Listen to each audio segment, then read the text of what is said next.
Hola, ¿cómo están? Les doy la bienvenida como siempre a las diferentes plataformas del Mostrador. Recordar que este próximo 7 de mayo tenemos que acudir a las urnas de manera obligatoria porque con nuestro voto vamos a elegir a las y los consejeros constitucionales de este nuevo proceso constitucional que estamos viviendo este año 2023. Y bueno, hoy día estoy conectada precisamente con uno de los candidatos desde la región del Maule por la lista Unidad para Chile, Cristian Suárez. ¿Cómo estás? Muchas gracias por estos minutos de conversación con nosotros, con el mostrador. Francisca, muy bien, muchas gracias. Muchas gracias al mostrador, ciertamente, y también a los auditores, digamos, del mostrador, sobre todo los de la región del Maule que nos están escuchando. La idea es que podamos partir con una especie de balance en relación a lo que fue el proceso anterior, aquellas cosas que no volvería a repetir, que podrían quedar en términos de aprendizaje de aquello que no se puede hacer en este proceso para tener éxito en el plebiscito de salida y aquellas cosas que sí mantendría, que sí rescataría del proceso constitucional del año pasado, ya también mirando, ¿no?, de lo que está haciendo el desarrollo de este proceso constitucional con la comisión de expertos y expertas que ya está trabajando en el anteproyecto de nueva constitución que van a recibir no de manera vinculante, pero sí como un insumo importante de los consejeros y consejeras que serán electos en el 7 de mayo, ¿no? Partamos por ahí. Yo quiero decirle con toda franqueza a usted, Francisca, que, bueno, yo lo he dicho públicamente, yo fui muy partidario de la propuesta hecha por los convencionales, más allá de la anécdota de alguna gente de un sector o de otro, porque la verdad es que aquí no eran solo de un sector, que tuvieron quizás un comportamiento público que a la gente no le gustó, digamos, no le gustó, que lo asociaron a una especie de show, en fin. Pero el texto mismo de la convención, la verdad es que, pese a ser un texto muy largo, la verdad es que recogía lo que los tratados internacionales que Chile ha suscrito y ratificado establecen. Y particularmente hubo consenso, por ejemplo, en un tema que a mí me parece fundamental. Chile debe ser el último país o uno de los pocos países napoleónicos centralizados. Y yo esperaría, digamos, entonces, que esa vocación que se planteó, esa voluntad que se planteó ahí por la izquierda, por la derecha, por el centro, de regionalizar el país, se mantenga. Creo que ese espíritu hay que de algún modo rescatarlo. Y entonces, acto seguido, si usted me permite, Francisca, no sé, yo quisiera decirle a usted cómo se ha encauzado el movimiento eh, constitucional actual y yo creo que lo escribí precisamente en el diario El Mostrador. A mí me parece que resultó un tanto desproporcionada la forma.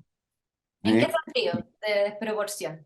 Todos sabemos, Francisca, que hay un cuestionamiento, que no es necesariamente producto de la calidad de las élites, pero un cuestionamiento a las élites políticas, no solo en Chile, sino que en el resto del mundo. Entonces, hay que tener mucho cuidado porque las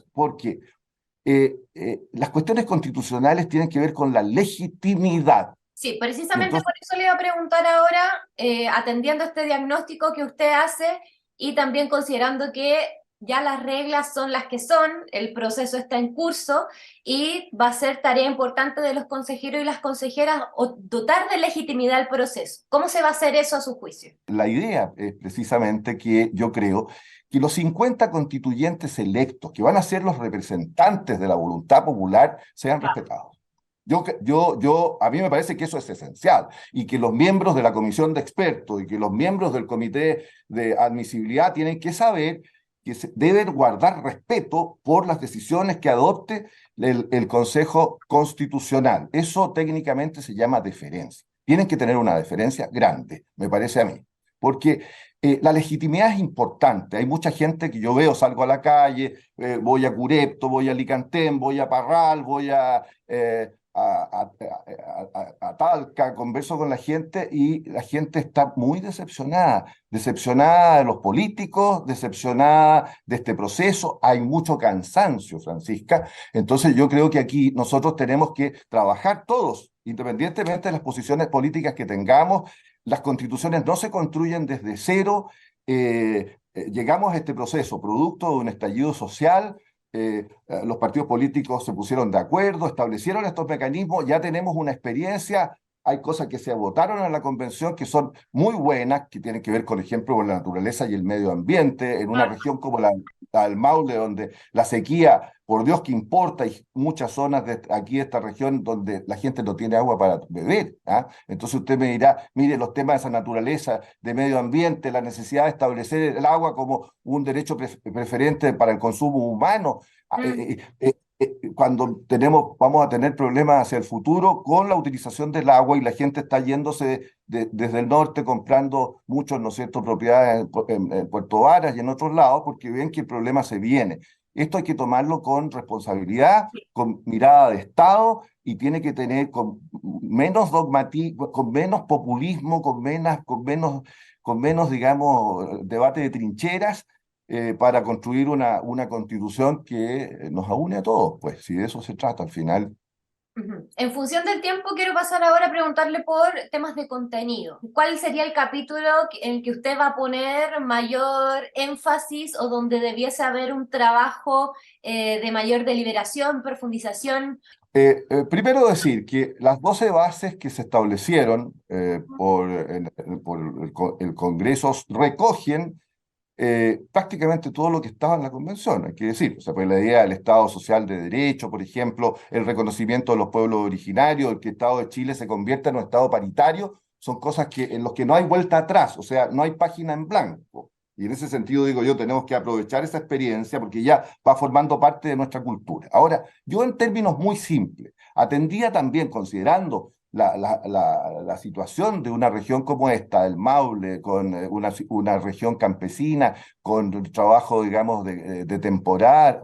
Mire, la cantidad, 30.000 personas más o menos trabajan en el campo. Yo creo que es importante considerar los aspectos relativos a la naturaleza y medio ambiente y también, quiero decirle, los problemas de la seguridad, porque la izquierda, yo soy candidato independiente por el Partido Socialista, pero le quiero decir a usted, la izquierda también, a la izquierda también le interesa la seguridad. Y tenemos que ver entonces cómo eso lo reflejamos en la Constitución de un modo de garantizar barrios seguros sin violencia y sin delincuencia. Ese es un primer aspecto, pero no solamente en las ciudades, sino que también en el campo. Ujú. En segundo lugar, no creo que en eso es evidente que importa rescatar la idea de derecho a la salud, por ejemplo, que el derecho a la salud sea un derecho universal, lo que consideremos que la salud tiene que ser integrada a lo público y lo privado. Piense usted, Francisca, en el Maule. Cuando está el discurso, pero si la salud, dicen algunos, privada es más eficiente, ¿cuáles son las clínicas en la región del Maule donde puede concurrir? Fíjese usted, la gente de los distintos pueblos, de Putú, por ejemplo, de Molina o de Longaví, o en fin, de Licantén, de Gualañé, de Bichuquén, ¿dónde concurren? Si no concurren al sistema público. Y aquí se ha hecho un gran esfuerzo histórico por fortalecer el sistema público. Entonces, no, nadie está en contra de la salud privada, pero no podemos actuar solo en la pandemia, así, eso tiene que quedar consagrado en la Constitución, como hicieron los ingleses, ¿no? Cuando la Comisión Beveridge se constituyó, mirando la experiencia sueca, lo que hicieron fue establecer un sistema integrado donde los prestadores pueden ser públicos y privados, pero donde el sistema se financia con un recolector que no puede ser privado, tiene que ser público, ¿no? Para poder atender efectivamente a las necesidades de salud que la población tiene y a las determinantes de la salud, que son las cosas que la Organización Mundial de la Salud le importan. Entonces, derecho a la salud, derecho a la educación. No podemos tener educación segregada. Dígame usted, en las zonas rurales, Francisca, aquí, ¿por qué no hay colegios privados? Hay algunos sostenedores, pero ¿qué es lo que apoya a nuestra gente aquí, que es humilde, que está en el campo, que a veces no tiene agua, que no tiene acceso tampoco a la educación? Y la necesidad de establecer claramente en la Constitución el derecho del trabajo, que hoy día no está adecuadamente garantizado en la Constitución como derecho al trabajo, derecho digno, y no solamente en los términos que hoy día se establecen, que son más bien de libertades y no de derechos. Usted me habló respecto a la importancia de la seguridad. ¿Está de acuerdo con que se haya votado en contra de tener un capítulo aparte de las Fuerzas Armadas por parte de la Comisión de Expertos? Que eso no haya quedado dentro del capitulado constitucional que se va a debatir ahora. Bueno, yo creo que ellos están empezando en esta materia, pero me parece clave. Las constituciones tienen por objeto dos cosas. Uno, fíjese, desde siempre, desde las constituciones liberales, primero, los gobiernos, el Estado también pueda garantizar el orden público. Y nosotros no podemos seguir con una situación en que no está bien regulada la inmigración. Tenemos una situación complicada también ahí en el sur, ¿no es cierto?, en la Araucanía. Entonces, desde el punto de vista constitucional, creo yo que hay que dialogar mucho para que en el texto quede reflejado un buen marco que permita que el legislador posteriormente vaya otorgando atribuciones a las policías, garantizando la eficiencia, porque no todo lo va a hacer la Constitución, ¿verdad? La Constitución establece un marco, pero necesitamos nosotros modernizar a nuestras policías, modernizar nuestros sistemas de inteligencia, ser implacable en hacer cumplir el Estado de Derecho, digamos, con los delincuentes. Eso es inadmisible, es una demanda no solamente de las derechas, es una demanda también de la izquierda. Yo vengo aquí por el Partido Socialista y defendemos eso en primer lugar en nuestro programa, pero hay que dejar que la comisión de expertos trabaje, que discuta. Yo no me atrevo a dar una opinión todavía, Francisca, mientras Ya. no se consolide una... Sí. Ya, ahora para ir cerrando en materia de descentralización, ya que usted es candidato de regiones, ¿cuáles serían los énfasis que pondría en esta discusión? Si hay algo que se aprobó más allá del porcentaje del 80 y tantos por ciento en la convención, fue lo relativo a la regionalización. Si alguien piensa que aquí hay que poner un freno a la descentralización del país y a la regionalización, y que el país rechazó eso, yo creo que están perfectamente equivocados. Yo fui intendente, Francisca, y no puede ser que decisiones que son de sentido común, por donde hay que construir una carretera, etcétera, se tengan que tomar en el cuarto piso de una oficina de Santiago. Es decir, eso ya es ineficiente desde el punto de vista de la gestión, es costoso también. Entonces, yo creo que hay mecanismos a los cuales hay que atender. Hay que entregar poder a las comunidades locales, hay que generar poder en la región, hay que fortalecer los consejos económicos y sociales como se hace en Europa, en casi todos los países de Europa, e incluso se les otorgan facultades legislativas, Francisca. Y por otro lado, tenemos que tener una institucionalidad que permita el diálogo del centro con las regiones, como se pretendía en la convención, un consejo donde está el presidente sentado con los gobernadores analizando los problemas en forma directa. Esa institucionalidad puede ayudar y desde luego tenemos que avanzar a establecer marcos, pautas adecuadas para profundizar el proceso de regionalización. Los gobernadores no tienen todas las atribuciones suficientes, es necesario hacer cambios en esos ámbitos, como usted sabe, esto ha estado en la discusión pública. En fin, hay mucho trabajo que hacer y hay que hacerlo con entusiasmo, porque yo creo que podemos convocar a todos los chilenos, también a los miembros del Consejo, más allá, yo pretendo ser electo, pero más allá de que uno sea electo, ¿no es cierto? Y pretendo que muchos de la lista de la Unidad para Chile sean electos en esta región del Maule y en el país, digamos, pero creo que el compromiso con la regionalización, mire, y con otras cosas, como que yo no alcanzo a decir, ¿eh?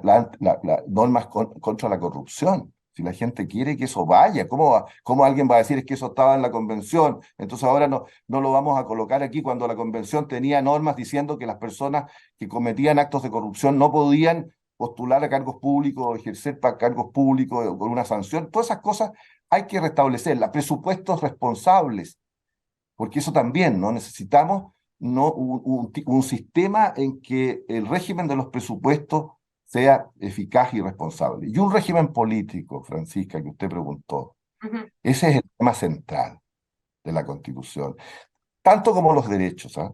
Porque si no cambiamos el régimen político presidencial, que ha sido objeto históricamente de críticas, los norteamericanos se apartan, por ahí atrás tengo un libro de autores norteamericanos, ¿no es cierto?, de esa idea de este régimen presidencial donde son poquitos los que toman decisiones.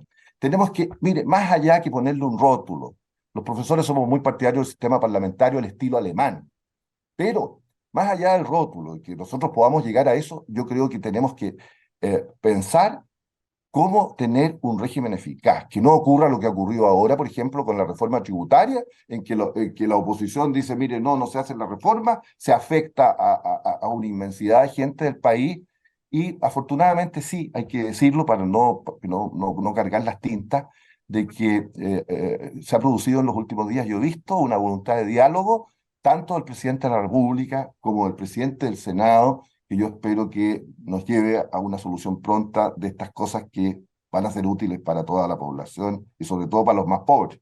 Ujú. Brevemente, ahora sí que para cerrar, pero en una frase, hay candidatos al Consejo por parte de la UDI que van a proponer que no se incluya la facultad de indultar por parte del presidente de la República en la nueva Constitución. ¿Usted está de acuerdo con eso o no?